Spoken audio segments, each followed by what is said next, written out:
है। पवन सिंह जी के आपके पार्टी में आने से आप लोगों को फायदा हुआ? बिल्कुल, पवन सिंह जी हमारे प्रचार में भी आए थे और ये गाना जब वो आए थे तब भी चला था। हाँ। और बिल्कुल फ़ायदा हुआ, आई एम श्योर कि क्योंकि उनका जो अपना मतलब उनका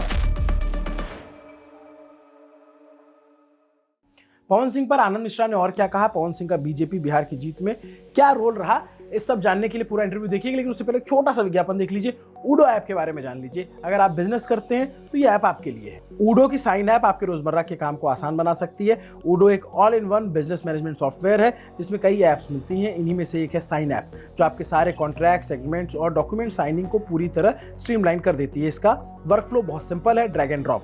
बस आप अपने पीडीएफ अपलोड करें, जरूरी चेकबॉक्स स्टिक करें और क्लाइंट्स व अपने सिग्नेचर्स वाली फील्ड्स ड्रैग एंड ड्रॉप करें। मैंडेटरी फील्ड्स भी सेट कर सकते हैं और ये स्पेसिफाई कर सकते हैं कि किसे किस ऑर्डर में साइन करना है। साइन करने के लिए 3 विकल्प मिलते हैं। ऑटोमेटिक सिग्नेचर, खुद अपना सिग्नेचर ड्रॉ कर सकते हैं या अपनी एक्चुअल सिग्नेचर की फोटो अपलोड कर सकते हैं। अगर क्लाइंट समय पर रिप्लाई ना करे तो आप ऑटो रिमाइंडर भी सेट कर सकते हैं। ऊडो खुद ईमेल भेज देगा और डैशबोर्ड पर आपको हर डॉक्यूमेंट का क्लियरली स्टेटस दिखाता रहेगा, किसने साइन किया और क्या पेंडिंग है। ये पूरा प्रोसेस डेस्कटॉप और मोबाइल दोनों पर परफेक्टली ऑप्टिमाइज है। तो अगर आप बिजनेस के ओनर हैं तो ऊडो को एक बार चेक करें। थंब देख के आपको पता चल गया होगा कि हम एक ऐसे व्यक्ति का इंटरव्यू कर रहे हैं जो खाकी से खादी तक का सफर पूरा कर चुके हैं बहुत कम टाइम में।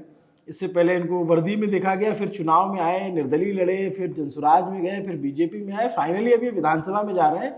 बीजेपी के टिकट से जीत कर आए हुए, बक्सर से बीजेपी के उम्मीदवार रहे और फिलवक्त विधायकी का सर्टिफिकेट जीत चुके आनंद मिश्रा जी, स्वागत है आपका। जी, बहुत धन्यवाद आपका भाई। और एक बहुत क्लीशे सा सवाल है, पता नहीं पूछना नहीं चाहिए, कैसा लग रहा है?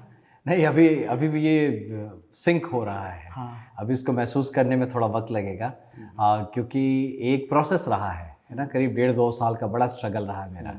तो उसके बाद जब लड़ भी रहा था तो सडनली एक टिकट अनाउंस होता है, उसके बाद 10-12 दिन मिलते हैं।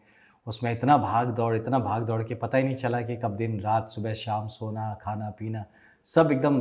तो अभी जब रिज़ल्ट आया है इसका तो थोड़ा सा ठहर के अभी मुझे लगता है थोड़ा वक्त और लगेगा ये सिंक इन होने में। ये सारा भी डाटा कलेक्ट होगा, फीड होगा, फिर उसके बाद थोड़ा सा।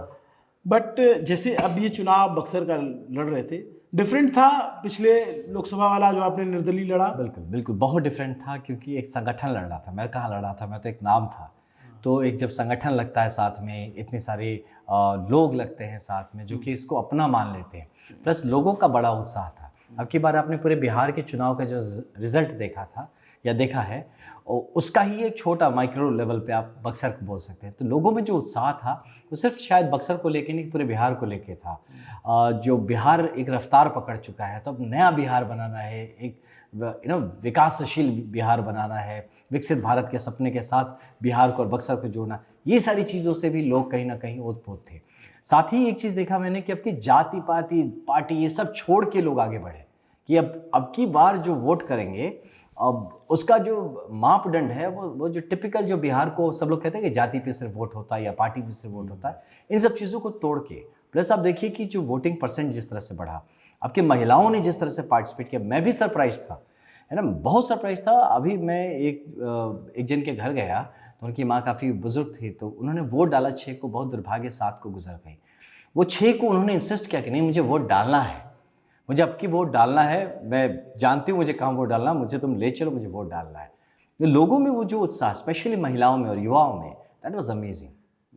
मैं इसलिए वापस आया बिहार कि ताकि मैं कुछ स्टोरीज कर सकूं और जो आने वाली सरकार, बनने वाली सरकार आपकी जो मैसिव मैंडेट के साथ बन रही है, मुझे लगता है सिर्फ जनता ने मत नहीं दिया, आप लोग को बहुत बड़ी जिम्मेदारी दी है कि भाई आप पे भरोसा जताया और न सिर्फ आपकी सरकार वापस आई बल्कि मजबूती के साथ लाई कि भाई उसको ये लग गया कि भाई चलो विकास धीरे हुआ या जो भी हुआ, मत तो यही कहता कि यही लोग करेंगे इसलिए आपको चुना। तो मैं रिविजिट कर रहा हूँ और स्टोरीज भी करूँगा और इसी क्रम में मैं इंटरव्यूज़ कर रहा हूँ जो भी चर्चित नाम है बिहार के, जो कुछ मैंने चुनाव के दौरान की, कुछ रह गए जिससे आपसे नहीं बात हो पाई थी। तो उसके पीछे मेरा जानने का मकसद है कि जब आप विधायक अब बन गए हैं तो क्या थॉट प्रोसेस रहेगा? एक तो आप अधिकारी रहे, अधिकारी से फिर अब राजनीति में आ गए हैं, दोनों का डिस्कोर्स अलग होता है। आप देखेंगे उसमें तो अधिकारी रहते हो, आप कुर्सी पे बैठे हैं, लोग आपके पास आ रहे हैं कंप्लेन लेकर के, आप सुन रहे हैं, बैठ रहे हैं। आप असम में थे तब ऐसा होता रहा होगा, अब बिहार में आप नेता बने तो आपको लोगों के बीच जाना पड़ता है, बट प्रॉब्लम इज दिस कि नेता सिर्फ चुनाव के टाइम तक ही लोगों के बीच जाते हैं, ऐसा आम धारणा है। Right. इसको तोड़ने के लिए आप क्या करेंगे? बिल्कुल, आपने बहुत अच्छा सवाल पूछा है ना। मुझे लगता है कि अब की बार अगर आप इवन कैंडिडेट्स के चुनाव में आप देखेंगे तो इस तरह के लोग, युवाओं को काफ़ी प्रमोट किया गया है एनडीए की तरफ से भी, और इस भाव के साथ, क्योंकि मुझे याद है कि जब मैं अपने शीर्ष नेतृत्व या जो सीनियर्स हैं उनसे जब बात कर रहा था या चुनाव लड़ने के बाद भी जब बात किया तो मैंने अपना धन्यवाद ज्ञापन किया, तो उन्होंने कहा कि नहीं, धन्यवाद ऐसे नहीं होगा, धन्यवाद उस भरोसे को जीने पे होगा, जिस बात को हमने प्रॉमिस किया है उसको आप करके दिखाइए, वो असली धन्यवाद होगा। अब सोचिए, ये बंद कमरे में हो रहा है, किसी कैमरे पे नहीं बोला मुझे। किसने कहा आपसे? ये अब नाम क्या लिया जाए, बट हाँ, बहुत मतलब नेशनल लेवल के बहुत सीनियर लीडर ने कहा कि ये जो कमिटमेंट दिखाना, ब्रदर मैं बताता हूँ आपको, कि चुनाव तो जीत गए, अब कुछ भी बोल, हाँ अच्छा से काम करो, चलो जाओ, ये करो, कुछ नहीं। उन्होंने कहा कि ये धन्यवाद नहीं है, धन्यवाद उस कमिटमेंट को जिसको हमने कहा उसको पूरा करके होगा। बिहार को ज़रूरत है, अब आप अपना सर्वस्व इसमें झोंक के मेक श्योर कि हर एक वादा जो हमने किया है, हर एक बात जो हमने कहा है, और जो सपना बिहार का लेके लाखों करोड़ों लोग जी रहे हैं, उसको किस तरह से पूरा किया जा सकता है आपके क्षेत्र पे, उस पर काम करो। तो इसलिए मुझे लगता है कि जो आप डिफरेंस बता रहे हैं कि एक अधिकारी में और एक नेता में, देखिए कुछ तो कहीं ना कहीं मैंने सामंजस्य स्थापित किया है, तभी मैं ये दायरा पार कर पाया है ना। ब्रिज तभी बना कि जब वो मैंने सामंजस्य स्थापित किया, नहीं तो नहीं होता। प्लस एक है कि मुझे इतने बड़े एक पार्टी का एक प्लेटफॉर्म मिला, सपोर्ट मिला भाजपा का, है ना, ये भी एक बात है। और इसके अलावा जो 2 साल मैंने स्ट्रगल किया है, तो कहीं ना कहीं उस बात को समझा हूँ कि एक अधिकारी के रूप में जब होता है तब आप क्या होता है, प्रॉब्लम सॉल्विंग एटीट्यूड में आप रहते हैं, ठीक है, कि एक प्रॉब्लम आता है आप सॉल्व करते हैं। यहाँ क्या होता है, प्रॉब्लम समझने से शुरू होता है कि प्रॉब्लम है क्या, ये क्यों प्रॉब्लम चल रहा है। अधिकारी के पास जाता है जब प्रॉब्लम बड़ा हो जाता है, अब नहीं हो रहा, संभाल में आ रहा, अब आप ठीक कर दो, और यहाँ पे एक प्रॉब्लम बन रहा होता है, तब से वो आपकी नज़र में आता है, या किस तरह से वो जो है ना डिफरेंट अलग अलग तरह के जो पुल्स एंड पुशेस हैं ज़मीनी स्तर पे, वहाँ पे आप कई बारी चीज़ों को उस लेवल पे आपको सॉल्व करना पड़ता है, समझना पड़ता है, वो एस्केलेट होके पहुँचता है एक अधिकारी के पास। और यह राजनीति में ज़मीन जो है ना लगातार, जैसे आप एटम्स जो एकदम स्थिर ये टेबल दिख रहा है, जब आप इसको एकदम जूम इन करके ले जाएंगे माइक्रोस्कोप पे, अंदर आपके पूरे एटॉमिक स्ट्रक्चर्स में हिलता डुलता, वो लेवल पे राजनीति होती है ना, घर घर में, गली गली में, गांव गांव में। तो इसको जब समझदारी आ जाता है तब मुझे लगता है ये फासला तय हो जाता है। मैं नहीं कह रहा कि मैं पूरी तरह से समझ गया हूँ, लेकिन काफ़ी कुछ समझ आ गया है। तभी तो आपके बाकी बैचमेट सर्विस कर रहे हैं और आप जो है राजनीति में जी। और आपके बैचमेट्स के फ़ोन आए, बधाई जी, अरे लगभग सभी के आए, फ़ोन पे आए, मैसेजेस आए, और मैं मानता हूँ कि उनको भी इसमें एक बात दिखता है कि एक हमारा दोस्त ने ये पूरे दायरा को कंप्लीट किया, एक देश चलाने वाले पार्ट से देश बनाने वाले पार्ट तक, ये दोनों पार्ट को जोड़ने का एक ब्रिजिंग किया। मतलब 2011 बैच का जो भी होगी, कम से कम मुझे लगता है मिनिमम होंगे तो 800 लोग तो होंगे 2011 बैच के, और आईपीएस होंगे तो कम से कम 120 के आसपास, और वो हर कार्डर में होंगे, यूपी जी 120 का आईपीएस है, 120-30 तो आपका तो व्हाट्सएप ग्रुप होगा, तो उसमें चर्चा होती है ना, यार आनंद कमाल कर दिए भाई, कैसे किया है। हाँ बिल्कुल, देखिए ये तो एक रहता है कि कोई भी उनको, क्योंकि ये बात समझ में आता है कि एक सर्विस के दायरा होता है कुछ भी काम करने का, और जब आप अभी भी, हम पहले भी पब्लिक सर्विस में था, आज भी पब्लिक सर्विस में हूँ, लेकिन अब वो दायरे से जो बंदिशें थी वो कहीं ना कहीं खुल गई हैं मेरे लिए। अब मतलब सीमित आसमान नहीं है, अब मैं जितना काम कर सकूँ उसके लिए आसमान खुलते चला जाएगा, तो वो लोगों को देख के खुशी हो रही है कि हमारा एक दोस्त को वो अपॉर्चुनिटीज़ मिल रहे हैं जो हम भी करना चाहते हैं। क्योंकि सर्विस में रहते वक्त कुछ चीज़ें पे जाके आप रुक जाते हैं कि नहीं, आपका जो कंडक्ट रूल्स इसके बाहर आपको पैर रखने को मना करता है, लेकिन अब उसके बाहर कुछ है, कुछ कहना है, कुछ बताना है, कुछ करना है, तो कम से कम मेरे वो साथी दोस्तों को ये तो पता है कि चलो अब उस बाउंड्री के उस पार हमारा एक दोस्त है जो हमारी बात इस पार से उस पार तक ले जा सकता है। तो ये शायद कहीं ना कहीं एक उनके लिए भी खुशी का कारण। तो आपको पॉलिटिक्स में कौन ले आए? हिमंता विश्व शर्मा ले आए, अमित शाह जी ले आए, कौन लेकर आए? अरे देखिए, पॉलिटिक्स में तो मेरा जुनून ले आया, मैं ये कहूँगा, और इसके ब्रिज ज़रूर हेमंत विश्व शर्मा जी बने, जिन्होंने काफ़ी मदद की मुझे कि ये ट्रांजिशन को कवर अप करने के लिए, कि इस सर्विस से आके इस पॉलिटिकल फील्ड में आने के लिए। तो उनका बहुत ही आशीर्वाद रहा, उनका सहयोग रहा, तो यही मानूंगा। उसके बाद आपका प्रचार करने आए थे? प्रचार के लिए बिहार आए थे, लेकिन उस वक्त थोड़ा सा शेड्यूलिंग का उनका आने का बन रहा था, लेकिन फिर उपेंद्र कुशवाहा जी का भी आना था, उनका भी, तो कुछ पॉलिटिकल समीकरणों के कारण से हम लोग को, सबको लगा, हम वहाँ के कार्यकर्ताओं को, कि उपेंद्र कुशवाहा जी आ जाए, फिर हेमंत विश्व शर्मा जी, लेकिन फिर बाद का शेड्यूल नहीं बन पाया। बट वो आसपास थे और उनके गुड विशेस थे हमारे साथ, एंड आई एम श्योर कि सब कुछ मिलके ही जो रिजल्ट आया पॉजिटिव सब। अच्छा, एक बात मैं बहुत पीछे नहीं जाना चाहूँगा, मैं भी ये जानना चाहता हूँ, आप चुनाव जीत गए हो, आप ज़्यादा पटना रहोगे या बक्सर नहीं, रहोगे? मैं डेफिनेटली बक्सर रहूँगा, मैं फुल टाइम बक्सर रहूँगा।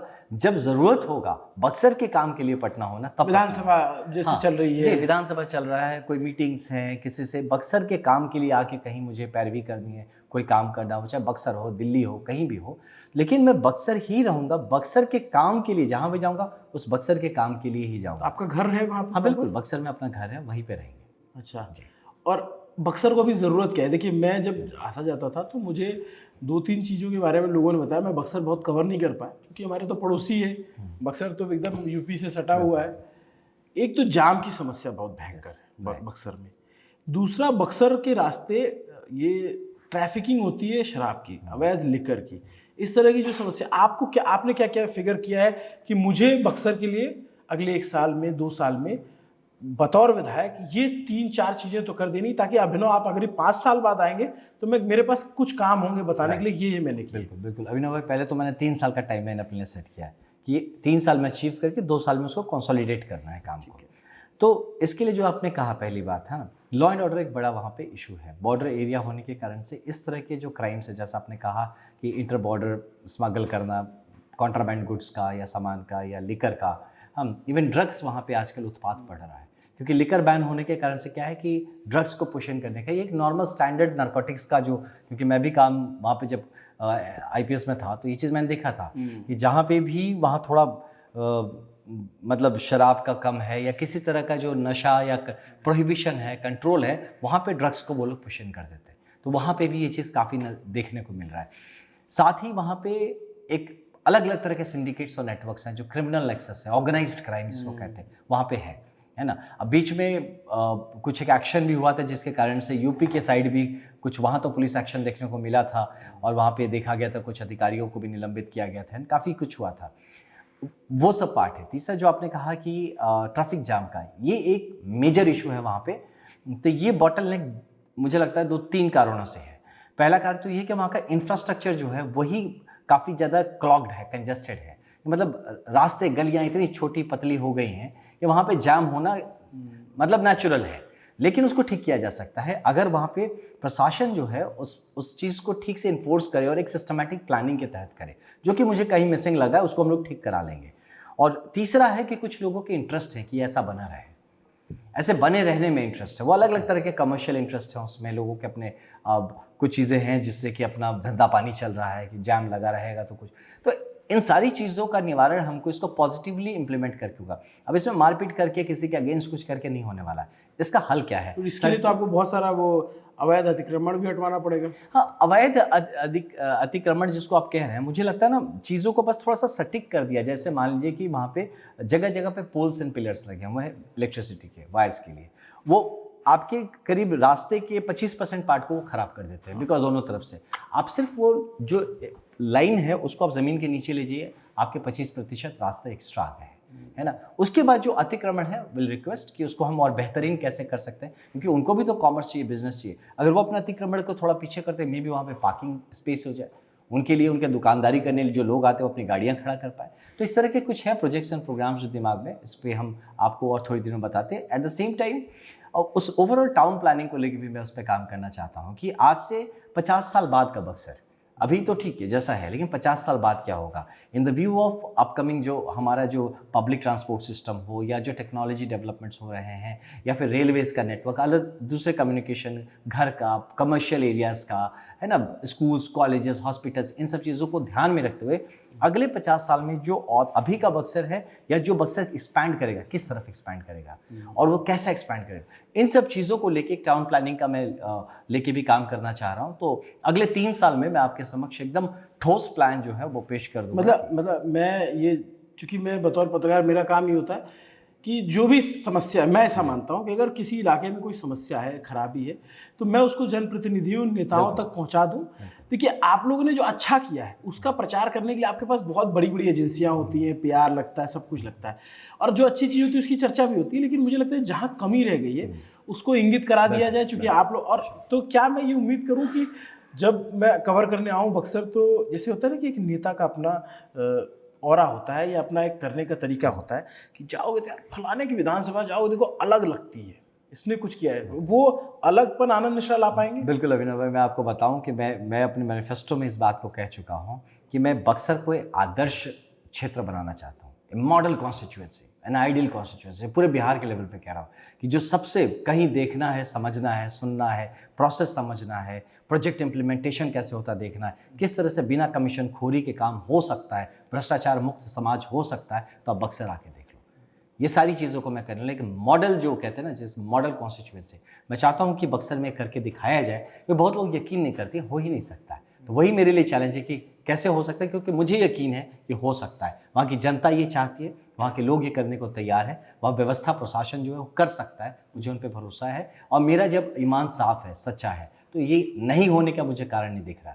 तो अब जब नेक्स्ट आप आते हैं और 3 महीने के बाद ही आप आइए, आपको बदला हुआ बक्सर नजर आएगा। आपने अभी जो एफिडेविट में दिखाया था आपकी संपत्ति कितनी थी? अब करीब करीब होगा, टोटल में अगर सब मिलाएंगे तो 1.5 करोड़ के आसपास आएगा पूरा। हाँ, तो वो मेरा पुश्तैनी कुछ चीज़ें। मैं ये अगला सवाल ये है कि 5 साल बाद वो 150 करोड़ तो नहीं हो जाएगा? नहीं बढ़ेगा, क्यों नहीं बढ़ेगा, क्योंकि मुझे काम धंधा कुछ तो शुरू करना पड़ेगा गुरु।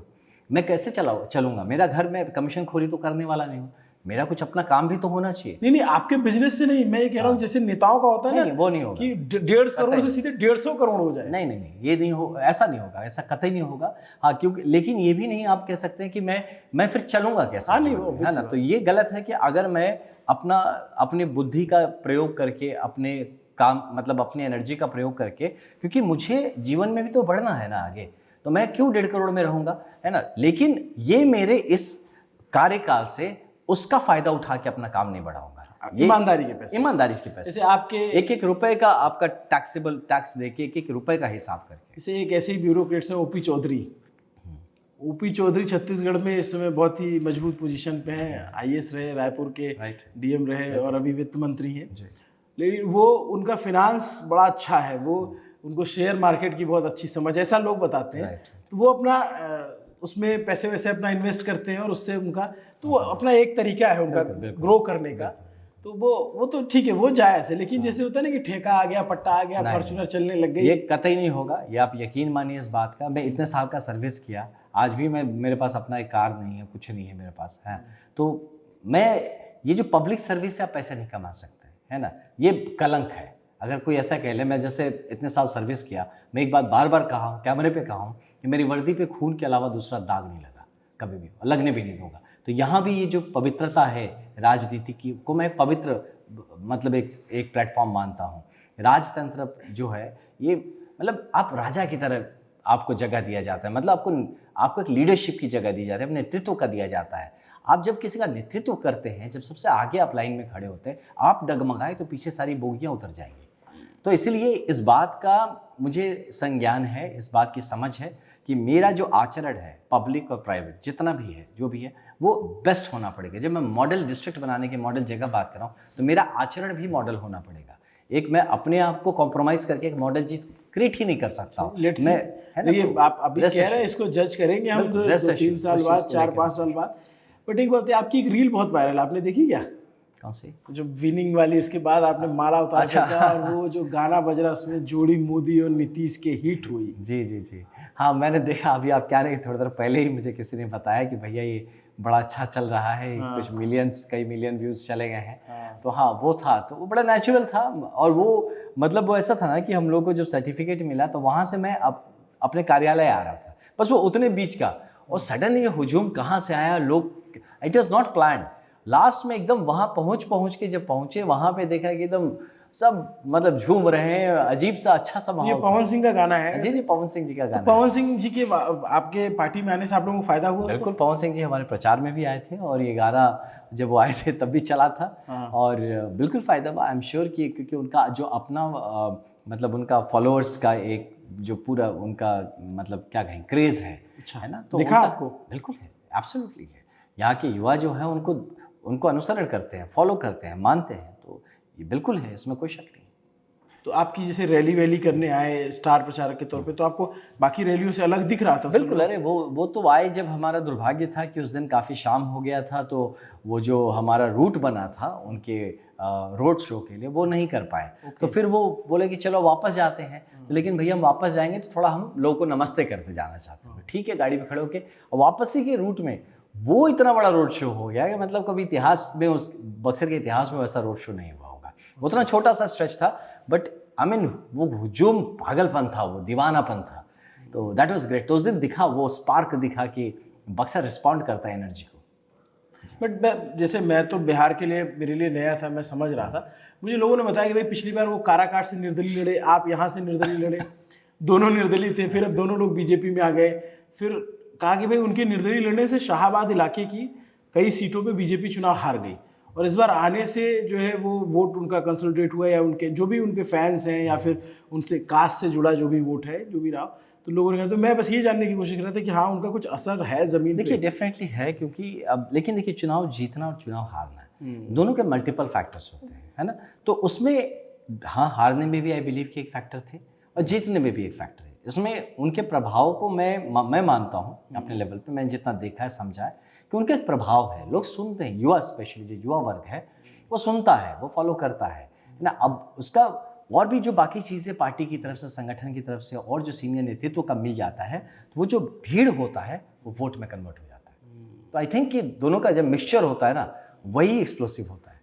बट इंटरेस्टिंग है बिहार। मैं जैसे देख रहा हूँ कि बिहार के दो बड़े सेलिब्रिटी, पवन सिंह और खेसारी लाल यादव, और दोनों चुनाव लड़ते हैं और दोनों को जनता हरा देती है। मतलब बिहार को यही लगता है कि बिहार को जितनी बार आप लोगों के, अब समझ लियो बिहार आपको सरप्राइज कर देगा। और फिर वो वापस आते हैं तो फिर उसी तरीके का उनको प्यार मिलता है। वो बड़ा इंटरेस्टिंग है। खैर, मैं ये जानना चाहता हूँ कि ये बक्सर की जो सीट है, पिछली 2 बार से बीजेपी हार जा रही थी और बड़ा क्लोज कॉन्टेस्ट में हार रही थी। 3,000 से हार गई, 10,000 से हार गई। इस बार आपने इसको 28,000 के मार्जिन से जीता, जबकि बीएसपी भी बहुत अच्छा वोट करके गई। कैसे हुआ, क्या रहा, आप लोग की रणनीति क्या रही, या कुछ प्रॉमिस किया?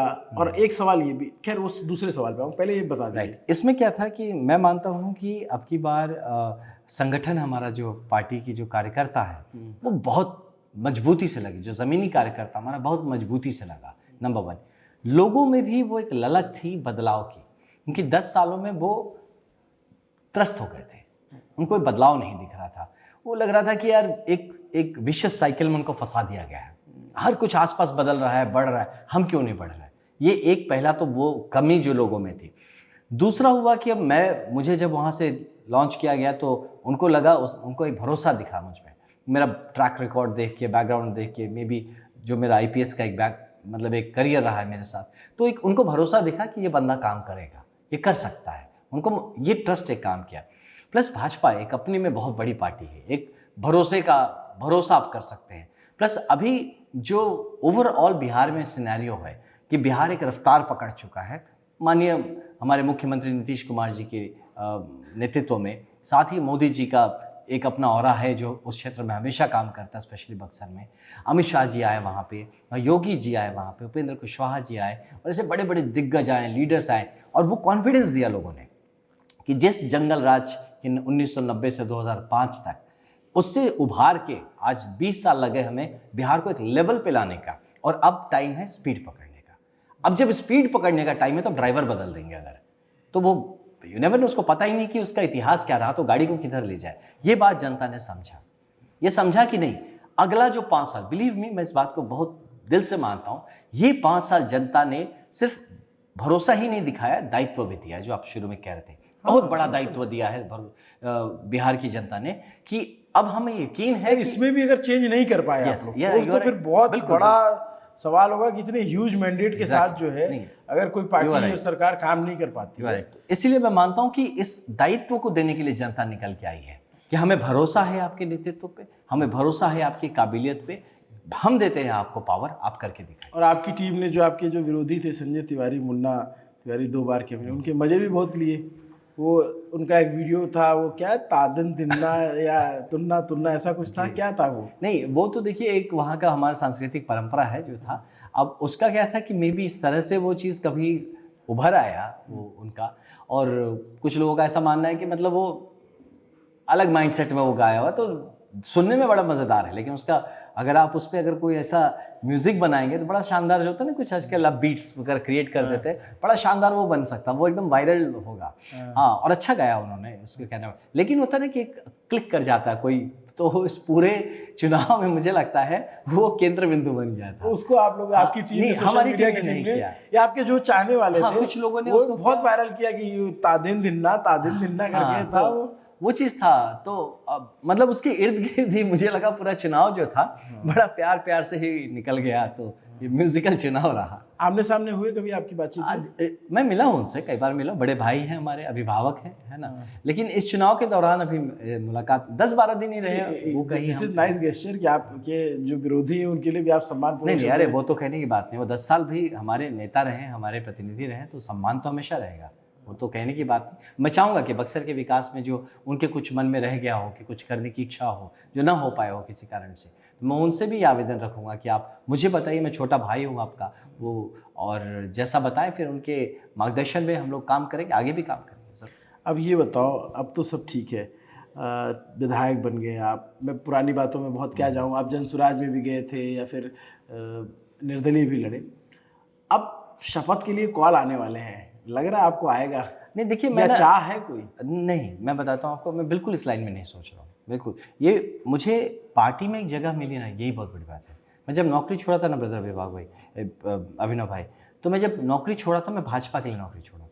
मुझे बीजेपी का प्लेटफॉर्म चाहिए था, क्योंकि मुझे यकीन है, जैसे जनता ने यकीन दिखाया ना बीजेपी में अब की बार या एनडीए में, वो मुझे यकीन है, समा वो इन्नेट एक यकीन होता है ना किसी भी, जैसे अपने माँ पे, अपने पिताजी पे यकीन होता है कि आप कुछ भी बोल सकते, कर सकते हैं, आपको भरोसा है, वो वैसे कि यकीन लेके मैं बीजेपी के लिए आया, राइट। तो मुझे बीजेपी में शुरुआत में बड़ा स्ट्रगल, 2 साल लग गए मुझे। आप जो कह रहे हैं कि निर्दलीय, फिर ये जनसुराज वाला, तो मुझे वो मेरा स्ट्रगल का फेज था, जब मुझे एक ही था कि मुझे भाजपा के माध्यम से काम करना है, भाजपा के प्लेटफॉर्म से।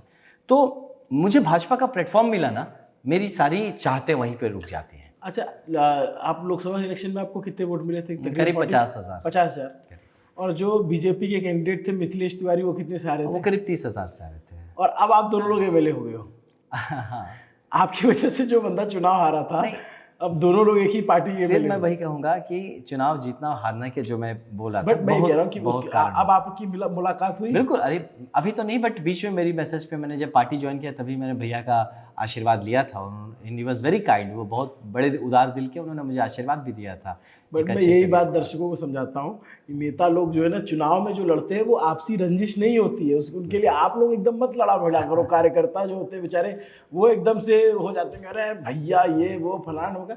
पॉलिटिक्स ऐसे ही होती है, चुनाव होता है, लेकिन चुनाव के बाद भी आपसी संबंध, रिश्ते होते हैं जो नेता निभाते हैं। आप लोग भी वैचारिक मतभेद में जो है मार पिटाई मत किया करिए, ये मैं समझाना चाहता हूँ। खैर, तो अब जो है आप विधानसभा में भी आप लोग एक साथ दिखोगे, फिर भी मतलब जैसे अभी शपथ होने वाली है और मिनिस्टर्स के कॉल आएंगे मिनिस्टर बनने के लिए, आपने पहले क्लियर कर दिया कि भाई आपको नहीं बनना है, या फिर ऐसी कोई तमन्ना नहीं है।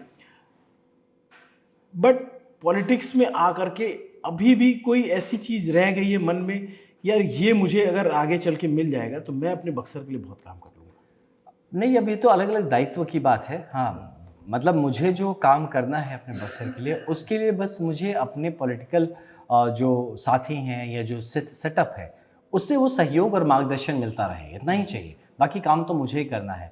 अब किसी पद से काम बंधा हुआ नहीं है, जो करने वाला वो बिन पद के बैठा हुआ भी काम, हाँ उसका लिमिटेशंस हो सकता है, लेकिन अगर मैं अपनी बात को मुख्यमंत्री जी के पास ठीक से पेश कर सकूं, या जो कंसर्न मंत्री हैं उनके पास ठीक से प्रोजेक्ट को रख सकूं, मुझे पूरा यकीन है कि वो सहयोग और सहायता मिलेगी।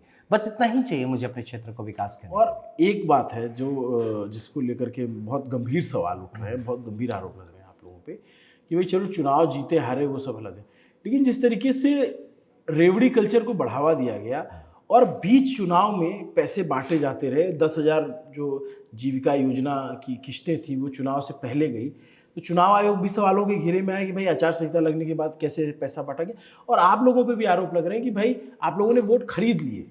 देखिए, मैं पहले बताऊं कि चुनाव जब घोषणा के बाद किसी को पैसे नहीं बांटे गए थे, ऐसा ये गलत आरोप है। और जो पैसे की बात है वो एक स्कीम है जो कि गवर्नमेंट ऑफ इंडिया की ही स्कीम है, और जिसको बिहार ने अपने लेवल पे इम्प्लीमेंट किया है, जिसमें कि सेल्फ एम्प्लॉयमेंट मतलब स्वरोजगार को प्रमोट करने के लिए महिलाओं के बीच में ये 10,000 रुपये जो थे वो फर्स्ट किश्त है, जिसको इसलिए दिया वो गया तो था। आचार संहिता के पहले हो गया था, हाँ। लेकिन आचार संहिता लगने के बाद भी किस्तें आई हैं।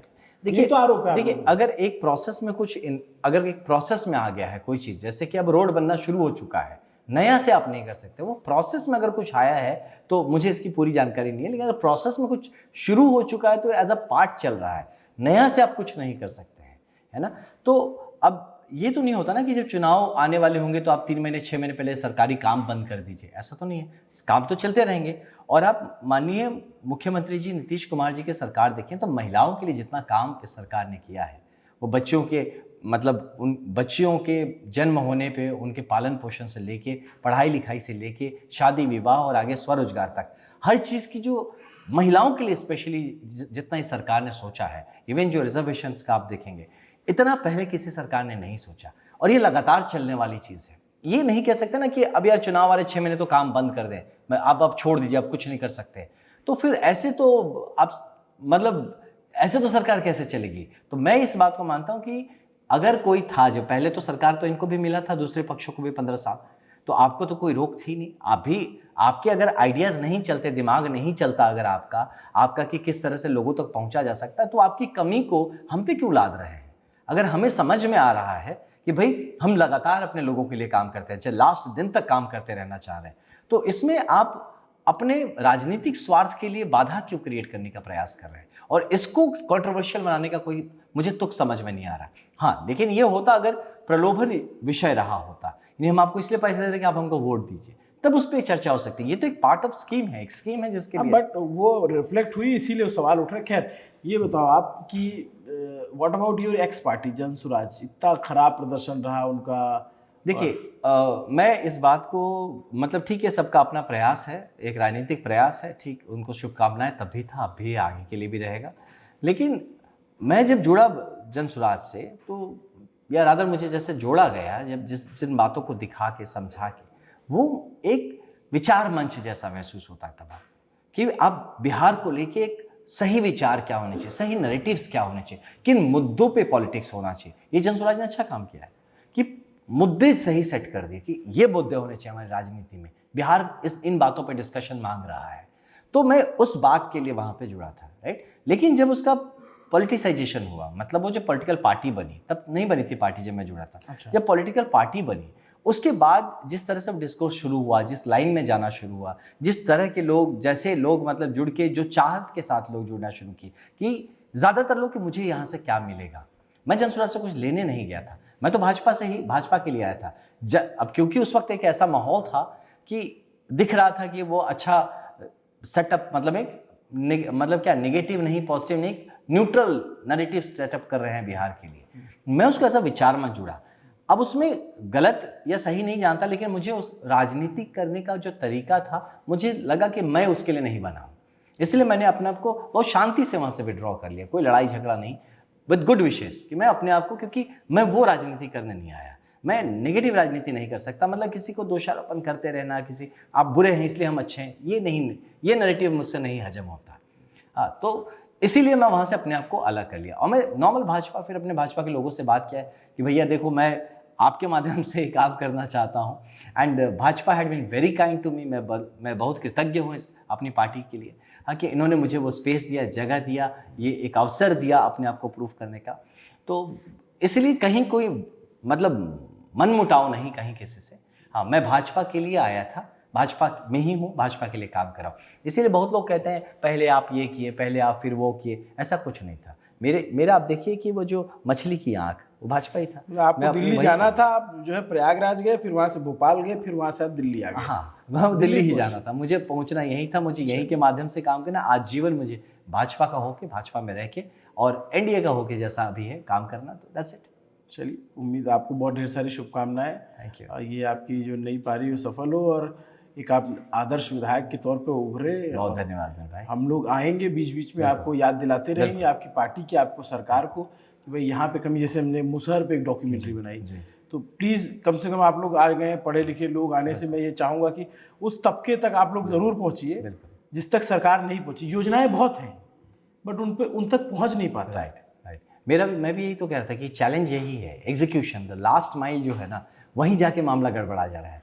सरकार अभी जैसे कि बक्सर का जब आपने बात छेड़ा, वहाँ जनता क्यों त्रस्त थी? सरकार तो एनडीए की ही थी। आप बोलेंगे सरकार तो आपकी है तो यहाँ काम क्यों नहीं हो रहा? काम यहीं जाके रुकता था कि जो विधायक साहब बैठे थे, जो वहां से वो लास्ट माइल कनेक्ट नहीं करा पा तो रहे आप देखो, अब आरोप लगा सकते हो आपके नहीं, विरोधी आरोप विधायक जो थे, कनेक्ट करना लास्ट माइल, जहाँ पे आपके विधायक भी हैं वहां पे भी नहीं बहुत सारी चीजें हुई ना। आप मतलब बिहार को अब ये कह देना, जैसे कुछ लोग कहते हैं तो पलायन रुक गया अब तो वापस आ रहे हैं, ये हकीकत से दूर की बात है। बहुत सारे लोग पलायन है। अस्पताल में हाल देखिए, आप डीएमसीएच का हाल देखिए, आप कभी पीएमसीएच चले जाइए, वहाँ की बहुत सारी शिकायतें। इन सब पे आप लोगों को काम करना है, करेंगे आप, बिल्कुल बेहतर करने का हमेशा ये अवसर रहेगा और हम करेंगे जरूर। पटना यूनिवर्सिटी आप देखिए, प्लीज आप एटलीस्ट आप जाइए। ये मुसल्लमपुर हाट जो बाजार समिति का इलाका, इतना गंदा, इतना कचरा है, लाखों बच्चे रहते हैं। आप ही के एमएलए फिर से चुन के आए, आपके सहयोगी होंगे, मिले तो आप बोलिएगा कि भाई बच्चे पढ़ते हैं, यही पुलिस बनेंगे, यही दरोगा बनेंगे, इनके लिए अच्छी फैसिलिटीज देंगे। ये हमारा काम है, हम आप तक पहुंचाते रहेंगे। Thank you, nice to talk you, आपसे इतना रात में बात करने का मौका मिला। आपको ये पूरी बातचीत कैसी लगी कमेंट करके जरूर बताइएगा। नमस्ते, अभिनव पांडे नाम है मेरा, कैमरे के पीछे मेरे दो साथी असद और तौफीक है। शुक्रिया, thank you so much. Thank you brother, thank you.